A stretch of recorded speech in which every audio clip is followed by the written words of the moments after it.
سب کہاں کچھ لالا و گل میں نمایاں ہو گئیں، خاک میں کیا صورتیں ہوں گی کہ پنہاں ہو گئیں، یاد تھیں ہم کو بھی رنگا رنگ بزمارائیاں، لیکن اب نقش و نگارے تاکہ نسیاں ہو گئیں۔ آج دل بہت اداس ہے۔ ڈاکٹر عبدالقدیر خان صاحب چلے گئے، اور وہ نہ صرف محسن پاکستان تھے بلکہ محسن پاکستان سے بھی بڑھ کے میں تو سمجھتا ہوں کہ ان کا جو کردار تھا وہ بہت بڑے لیول کا تھا، اور ہم نے نہ تو ان کی قدر کی، نہ ہم نے ان کو وہ مرتبہ دیا جو کہ وہ ڈیزرو کرتے تھے۔ آپ ذرا ہسٹری اٹھا کے دیکھیے کہ قائد اعظم کے ساتھ ہم نے کیا کیا جس نے ہمیں یہ ملک دیا، قائد اعظم کی ہمشیرہ محترمہ کے ساتھ ہم نے کیا کیا، ان کے بارے میں بھی آپ کو پتہ ہے کہ کیا کیا داستانیں ہیں، کیسے کیسے لوگ ہیں جنہوں نے کن کن جانوروں کے گلوں میں ان کی تصویریں باندھی تھی، اور وہ آج بھی کافی عزت یافتہ لوگ ہیں۔ پھر آپ یہ دیکھیں کہ جس نے ملک دیا ان کے ساتھ ہم نے کیا کیا، اور جس نے اس کو ناقابل تسخیر بنایا اس کے ساتھ ہم نے کیا کیا۔ بڑی دکھ کی بات ہے۔ مجھے ڈاکٹر قدیر خان صاحب کے ساتھ ملنے کا بھی اتفاق ہوا، ان کے ساتھ رابطہ رکھنے کا بھی اتفاق ہوا، اور بلکہ آنر تھا میرا۔ اور یہ سلسلہ جو تھا یہ تقریباً 22-23 سال پہلے ہوا، 28 مئی 98 کو، یاد ہوگا آپ کو، جس دن دھماکے ہوئے تھے۔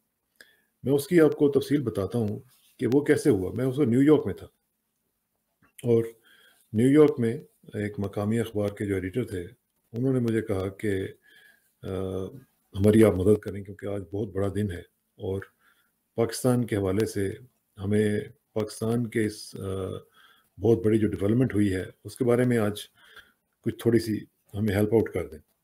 تو خیر مجھے یاد ہے میں وہ اس وقت میں نے اس وقت دیکھا کہ ریڈیوز پہ بھی مختلف اسٹیشنز کے اوپر بھی یہ خبر چل رہی تھی۔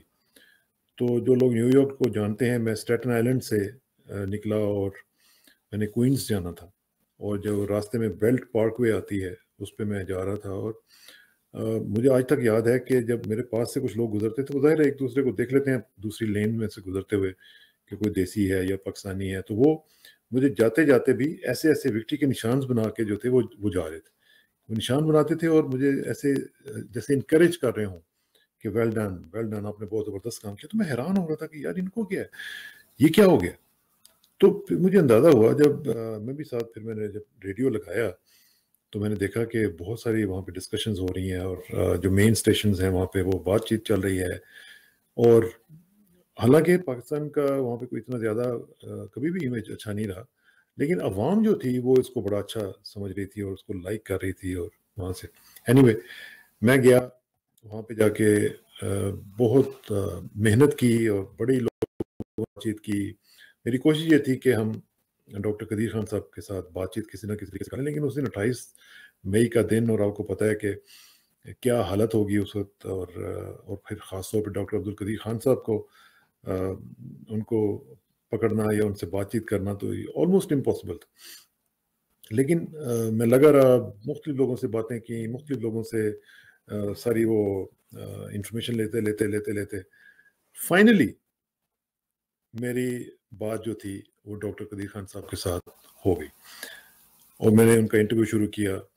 اب یہاں سے اندازہ لگائیے کہ وہ اتنا ایک قسم کا ناممکن سا کام تھا کہ وہ جو اس اخبار کے ایڈیٹر تھے انہیں یقین نہیں آیا کہ میں ڈاکٹر قدیر خان صاحب سے بات کر رہا ہوں۔ تو انہوں نے دوسرے کمرے سے، آپ کو یاد ہے وہ جو لینڈ لائنز ہوا کرتی تھیں، تو لینڈ لائنز دوسرے کمرے سے اس نے اپنا فون اٹھا کے تو میری بات سننے کی کوشش کی، اور سنتا رہا کہ میں دیکھوں کہ واقعتاً یہ ڈاکٹر قدیر خان صاحب ہی سے بات کر رہے ہیں کہ نہیں۔ تو وہ بہرحال اللہ کا شکر ہے کہ وہ ان کا انٹرویو ہوا، اور ڈاکٹر قدیر خان صاحب ہی واز سو گریشیس انف کہ انہوں نے مجھے تقریباً کوئی 35-40 منٹ کا ٹائم دیا۔ اس میں انہوں نے پورا اس کا نقشہ بتایا، کیسے ہم نے کیا، کیا کیا کیا۔ اور اس وقت مجھے یاد ہے کہ اس وقت بھی ان کے ارد گرد بہت سارے لوگ موجود تھے، افواج کے لوگ بھی تھے، سول لوگ بھی تھے، کیونکہ مجھے آوازیں آ رہی تھی اور میں ان سے پوچھ رہا تھا کہ یہ کون لوگ ہیں۔ تو مجھے بتا رہے تھے کہ انہوں نے مجھے گھیرا ہوا ہے، اس وقت بہت زیادہ لوگ ہیں، لیکن میں چاہتا ہوں کہ لوگوں تک یہ بات پہنچے، اور خاص طور پہ جو اوورسیز پاکستانیز ہیں وہ آپ کے حوالے سے کہ کیا ہوا کیا ہے. تو وہ میرے لیے بہت بڑا ایک سکوپ تھا، اور ظاہر ہے کہ وہ فرسٹ لیڈ کے طور پر لگا، اور بہت سپر لیڈ کے طور پر پوری اخبارات میں وہاں پہ. وہ پھر next day new York Times نے اس کو لفٹ کیا، اور نیو یارک ٹائمز نے پھر مجھ سے بات کی کہ آپ نے ان سے کیسے بات چیت کر لی ہے، انہوں نے کیا کہا ہے. تو اس طرح کر کے وہ ایک بہت بڑا سمجھ لیں کہ ایک میرے لیے پرسنل آنر کی بات تھی کہ ڈاکٹر عبدالقدیر خان صاحب کے ساتھ اس وقت بات چیت کرنا، جبکہ وہ انتہائی مصروف تھے اور سیم ڈے. تو یہ اوبیسلی جو جرنلسٹ ہیں ان کو اس چیز کی اہمیت کا اندازہ ہوگا کہ یہ کتنا اہم تھا اس وقت، کیونکہ وہ اس وقت کسی بھی ایون پاکستانی اخبارات کی بھی ریچ میں نہیں تھے اور رینج میں نہیں تھے. لیکن ہمیں اللہ تعالیٰ کے فضل سے وہ ایک عزت نصیب ہوئی کہ ہم نے ان سے بات چیت بھی کی، پورا انٹرویو بھی کیا، اور وہ اگلے دن نہ صرف لوکل اخبارات میں چھپا بلکہ جو نیو یارک ٹائمز وغیرہ ہیں انہوں نے بھی اس کو لفٹ کیا، اور انہوں نے پھر اس کے بعد میرے سے بھی اس کے بارے میں بات چیت کی. تو وہاں سے ہمارا ڈاکٹر عبدالقدیر خان صاحب کے ساتھ سلسلہ شروع ہوا، اور ظاہر ہے پھر چلتا چلاتا یہ بیچ میں دوسرے معاملات آ گئے. پھر 2004 میں آپ کو پتہ ہے پھر وہ ایک کیو خان نیٹ ورک کا ایک سلسلہ شروع ہوا، پھر پریزیڈنٹ مشرف کا ایک معاملہ بیچ میں آیا، اور کس طریقے سے پھر ان کو مسٹریٹ کیا گیا، اور پھر سارے کا سارا ملبہ جو ہے وہ ان کے اوپر ڈالتے ہوئے کافی لوگوں نے اپنی جو سکن تھی وہ بچائی، اور قربانی کا بکرا ان کو بنا دیا، اور ان سے ایک کنفیشنل سٹیٹمنٹ دلوا دی پی ٹی وی میں لا کے ان کو کہ جناب جیسے سب کچھ انہوں نے کیا ہوگا. تو وہ بہت تکلیف میں تھے، شدید تکلیف میں تھے. اس کے بعد پھر مجھے جو ان کے ساتھ رابطہ تو رہا فون پہ، اور ڈسکشنز بھی چلتی رہیں. لیکن جب میں یہاں پہ کینیڈا میں آیا تو میں نے ان سے ریکویسٹ کی کہ آپ ہمیں دوبارہ انٹرویو دیں، اور یہ جو کنٹروورسیز وغیرہ چل رہی ہیں ان کے بارے میں بتائیں کہ کیا صورتحال ہے، اور کس طریقے سے آپ ان کو دیکھتے ہیں، اور آپ کا اس میں اپنا پرسنل پوائنٹ آف ویو کیا ہے. تو وہ پھر انہوں نے فائنلی ایگری کیا، کیونکہ پہلے ان کے اوپر پابندی تھی کہ وہ بات چیت نہیں کر سکتے تھے، لیکن بعد میں پھر تھوڑا سا وہ ریلیکس کیا گیا، اور ہم نے بھی تھوڑا سا کچھ لوگوں سے کہا کہ بھئی یہ بات چیت جو ہے یہ انٹرنیشنل لیول پہ آنی چاہیے، اور پتہ لگنا چاہیے کہ کیا اصل کہانی کیا ہے اور کس طریقے سے. پھر آپ کو یاد ہوگا کہ میں نے ان کا انٹرویو کیا، میں اس کا لنک بھی یہاں پہ لگا دوں گا، آپ ذرا دیکھیے گا کہ اس میں انہوں نے بہت ساری تفصیلات جو تھیں اس میں انہوں نے بتائیں، اور کس طریقے سے معاملات جو تھے وہ چلتے رہے، اور کس طریقے سے ساری چیزیں ہینڈل ہوئیں، کہاں کہاں پہ ان کو ٹارگٹ کیا گیا، اور کس طریقے سے ان کو رسوائی کا ایک نشانہ جو ہے وہ بنا دیا گیا. اور یہ پھر سلسلہ چلتا رہا. پھر 2018 کی بات ہے، تو 18 میں مجھے پاکستان جانے کا جب اتفاق ہوا تو میں نے ان سے کہا کہ میں آپ سے ملنا چاہتا ہوں. تو ہی واز ویری کائنڈ. میں یقین مانیں کہ جس اسٹیچر کے وہ آدمی تھے ان سے اتنی بہت ہی زیادہ جو کہتے ہیں نا کہ تواضع ہونا، بہت ہی متواضع آدمی تھے، بہت زیادہ عاجزی اور انکساری کے ساتھ. انہوں نے کہا کہ آپ ضرور آئیے گا، اور میں آپ کو اپنے ملواؤں گا. اور اس طرح کر کے مجھے یاد ہے، میرا خیال ہے کہ فیبروری 2018 میں 16 تاریخ تھی شاید، کہ میں اور میرے چھوٹے بھائیوں کی طرح حمزہ، ہمارے جو دوست بھی ہیں اور چھوٹے بھائی بھی ہیں، حمزہ سروانی وہ، اور پھر ہمارے ایک دوست کیلگری سے خالد صاحب جو تھے، خالد چودھری صاحب وہ تھے. پھر ہمارے جو ایک سابق میرے پروڈیوسر تھے وقاص، آج کل اینکر ہیں، ان کے ساتھ فہد حسین صاحب کے ساتھ وہ. تو یہ ہم لوگ گئے وہاں پہ، ان سے ملاقات ہوئی، وہ بڑی یادگار ملاقات ہوئی، اور بڑی ہی تفصیل سے بات چیت ہوئی. بہت انہوں نے اپنی چیزیں بتائیں، اور میں آپ کو ان کی تصویر بھی دکھاتا ہوں ساتھ ساتھ. ان کی مختلف چیزیں جو ہیں یہ آپ دیکھیں. ان کی بیگم صاحبہ جو ہیں یہ بھی وہاں پہ موجود تھیں، ان سے بھی ان کا تعارف کروایا گیا. بہت ملنسار، بہت ہی اخلاق والی خاتون. اور ظاہر ہے، اور میں سمجھتا ہوں کہ یہ ایک ایسی خاتون جن کو جو اپنا سب کچھ چھوڑ چھاڑ کے پاکستان آئیں، اور پھر پاکستان میں انہوں نے آ کے ڈاکٹر عبدالقدیر خان صاحب کے ساتھ ان کا نہ صرف ساتھ دیا بلکہ جو مشکل ترین وقت ان کا زندگی کا تھا اس میں ان کے ساتھ رہیں، اور ان کو حوصلہ بھی دیتی رہیں. تو یہ ان کا بڑا ایک میں سمجھتا ہوں کہ بہت بڑا رول تھا جو انہوں نے ادا کیا. پھر میں نے ان کو اپنی کتاب بھی دی، یہ دیکھیں آپ، میں نے ان کو اپنی جو کتاب ہے امریکہ، وہ میں نے ان کو دی. وہ انہوں نے بہت खुशी से ली, उसमें मैंने उनको लिख के दिया, पैगाम भी उसमें लिख के दिया। फिर उन्होंने, मुझे याद है कि इसी किताब के हवाले से जो वो कॉलम लिखा करते थे, उस कॉलम में भी उसका एक बुक रिव्यू लिखा। तो ये एक बहुत ही कमतर आदमी के लिए एक बहुत बड़ा ऑनर था, बहुत एजाज़ था कि डॉक्टर अब्दुल कदीर खान साहब जैसा शख्स जो है वो हमारी किताब के ऊपर रिव्यू लिख रहा है। तो ये बहुत बड़ी मेरे लिए पर्सनल खुशी की बात थी, और मैंने उनका बहुत शुक्रिया अदा किया। और फिर ये देखें कि मुख्तलिफ जो चीज़ें हैं, ये मैं उनको किताब दे रहा हूँ, ये भी एक तस्वीर थी यादगार किस्म की। और फिर उनकी वहाँ पे देखा हमने, तो उनके साथ वहाँ पे उनके जो मेडल्स उनको मिले हैं, आप ये देखें कि कैसे उन्होंने मेडल्स वहाँ पे डेकोरेट किए हुए थे, और कितनी तादाद में ये मेडल्स हैं। यानी आप अंदाज़ा लगाएं, एक ऐसा वेल डेकोरेटेड आदमी कि जिसको बेशुमार मेडल्स मिले हुए हैं, वो किस तरह वहाँ पे एक घर में वहाँ पे मुक़य्यद होके उन्होंने अपनी ज़िंदगी के आखिरी 20 साल जो हैं तकरीबन वो उसमें गुजार दिए, और किस तरीके से वो वहाँ पे रहे, और कैसा वो एक डेकोरेटेड आदमी था। तो बहुत ही उनका जो थी ज़िंदगी के बहुत खूबसूरत गोशे जो थे, हमें उस दिन देखने को मिले। बल्कि उनका एक जो ज़िंदगी का खूबसूरत गोशे की एक निशानी ये भी है, ये मैं आपको दिखाता हूँ। ये जो है, बिल्लियाँ उनके पास बहुत थीं, और बिल्लियों से बड़ा प्यार करते थे। और ये आम सी बिल्लियाँ नहीं थी, बहुत ही खूबसूरत किस्म की बिल्लियाँ जो ख़ास नस्ल की होती हैं, ये उनके पास थीं। और उनके साथ बहुत प्यार करते थे, और उनकी बेगम साहिबा भी बहुत प्यार करती थी उनके साथ। तो ये उनका जो मौका देना हमें वहाँ पे मुलाकात का, ये बहुत ही पर्सनल लेवल पे मेरे लिए बहुत बड़ी एजाज़ की बात थी। फिर उन्होंने दिया ये नोट जो है ना, मैं कहता हूँ कि इट सेज इट ऑल, जिसमें उन्होंने ये कहा कि बाद अहमद कसाना के नहायत खुलूस और नेक दुआओं के साथ डॉक्टर अब्दुल कदीर खान। और फिर ये शेर सुने आप जरा। उन्होंने फरमाया कि इस मुल्क बेमिसाल में एक मुझको छोड़कर, इस मुल्क बेमिसाल में एक मुझको छोड़कर हर शख्स बेमिसाल है और बाकमाल है।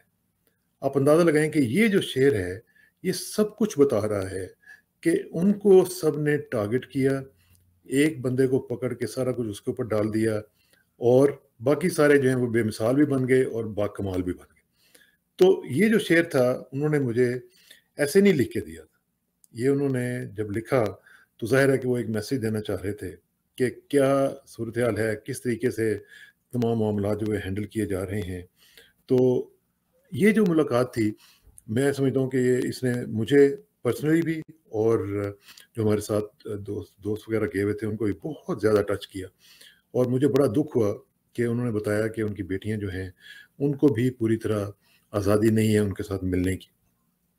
अगरचे डॉक्टर साहब के साथ ये एक ज़रूर था कि उनको कभी-कभी मुख्तलिफ़ कराची के प्रोजेक्ट्स में जो वो चला रहे थे, मुख्तलिफ़ जगहों पे, लाहौर में मुझे याद है मेरे कज़न जो हैं इफ्तिखार चौधरी साहब, उन्होंने उनको पंजाब यूनिवर्सिटी बुलाया, तो वहाँ पे एक बड़ा ज़बरदस्त फंक्शन उन्होंने अरेंज किया था, और उसमें उन्होंने तकरीर की। तो पूरा जो हॉल था वो उमड़ आया, और पूरे के पूरी यूनिवर्सिटी के जो लोग थे वहाँ पे, ना सिर्फ यूनिवर्सिटी के बल्कि बाहर से भी लोग जो थे वो वहाँ पे पहुँचे हुए थे। तो जो लोगों के दिलों में एक जो बसने वाली बात होती है, वो उनकी मौजूद थी। और साथ-साथ वो मुख्तलिफ़ काम कर रहे थे जो कि वेलफेयर के काम थे, एक हॉस्पिटल के भी सिलसिले थे उनके, पढ़ाई के हवाले से भी दुनिया में मुख्तलिफ़ लोगों के साथ उनका एक राब्ता था। जमात इस्लामी की जो खिदमत है, उसके साथ मिलके मुख्तलिफ़ जगहों पे वो लोगों को सपोर्ट भी करते थे, लोगों के साथ काम भी आते थे। तो उनके ज़िंदगी के मुख्तलिफ़ एस्पेक्ट से, ख़ास तौर पे कॉलम के हिसाब से अगर आप देखें, तो ऐसा लगता है कि जैसे कि बहुत एक अदबी शख्सियत है। उनकी किताबों की आप देखें, किताबों के रिव्यूज़ लिखते थे, फिर मेडिकल के हवाले से रिसर्चेज़ वगैरह जो थी, वो बताते थे कि क्या-क्या करना चाहिए आपको। तो उनका एक कॉलम का सिलसिला जो था, वो चलता आ रहा था, कई सालों से चलता आ रहा था। और मैं समझता हूँ कि इसमें मीर शकील उर रहमान साहब को और उनकी फ़ैमिली को भी बड़ा क्रेडिट जाता है कि उन्होंने उनको मजबूर किया था, और प्यार से मजबूर किया था कि आप कॉलम हमारे लिए लिखा करें। और वो जंग के लिए कॉलम लिखते रहे, और बहुत उसकी एक फ़ॉलोइंग थी। तो एक हमा जहती, एक बहुत ही डाइवर्स किस्म की पर्सनैलिटी, जिसके अंदर मुख्तलिफ मल्टी टैलेंटेड जिसको आप कह सकते हैं, जिनके साथ हमने कोई अच्छा सलूक नहीं किया। हमने उनको जो वो डिज़र्व करते थे, वो सलूक उनको नहीं दिया। हमने अभी-अभी अब देखें, मैं उनका वो लेटर भी पढ़ रहा था जो उन्होंने सीडीओ को लिखा कि मुझे H8 के कब्रिस्तान में दफनाया जाए। अब वो कितनी तकलीफ़ में थे कि उन्होंने गवर्नमेंट से ये भी कहना मुनासिब नहीं समझा कि मेरे जैसे शख्स को आप फैसल मस्जिद के अहाता में आप दफना दीजिएगा, क्योंकि उनको पता था कि ये इसमें भी फिर कोई पॉलिटिक्स होगी, इसमें भी लोग फिर कोई ना कोई गेम उनके साथ खेल जाएंगे, कोई ना कोई इसमें प्रॉब्लम हो जाएगी।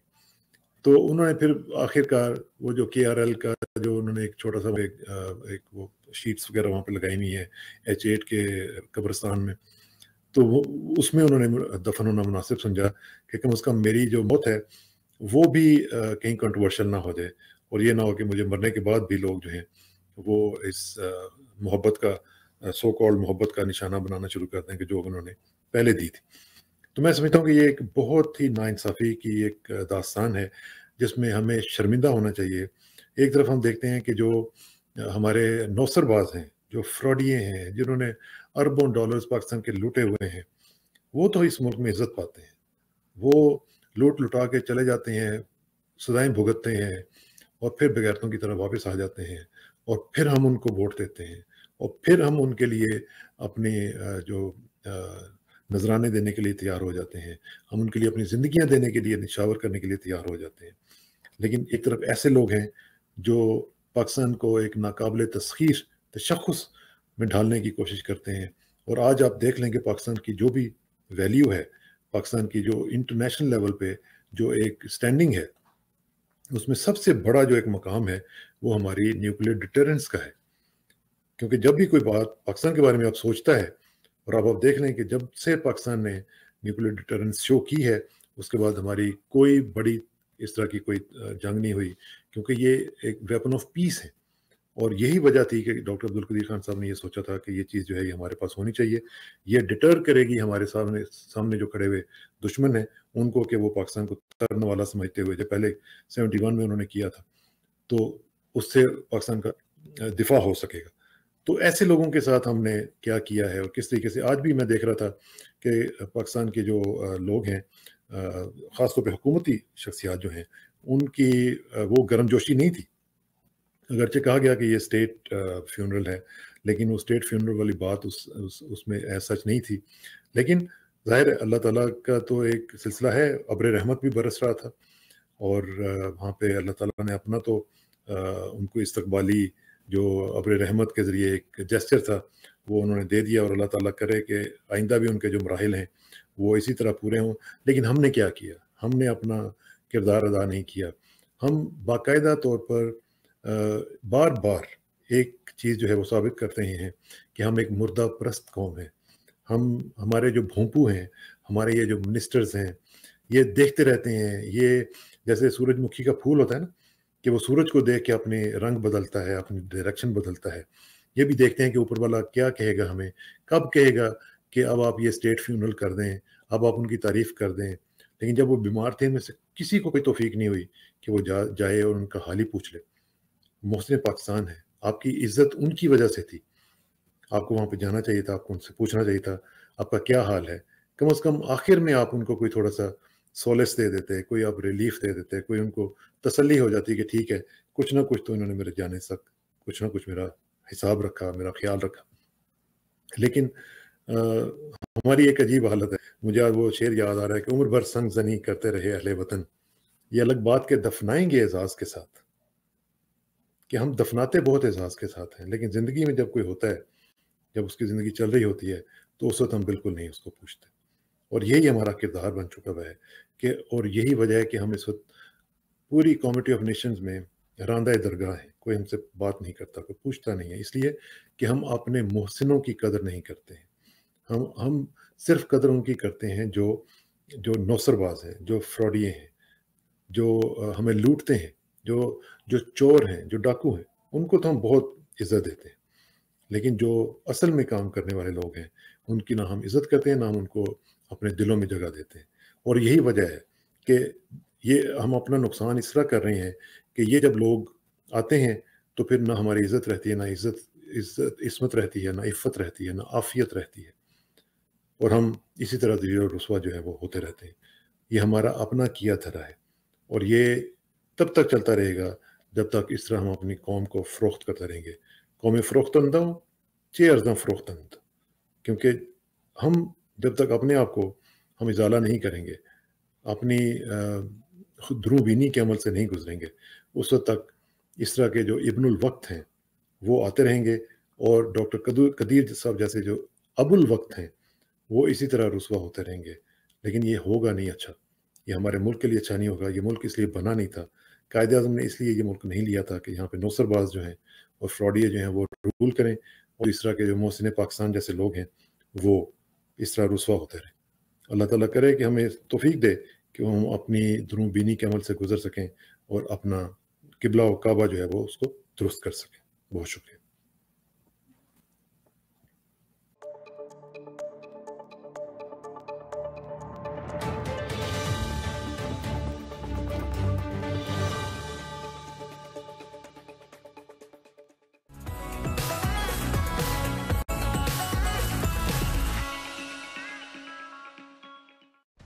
Apex Group of Colleges,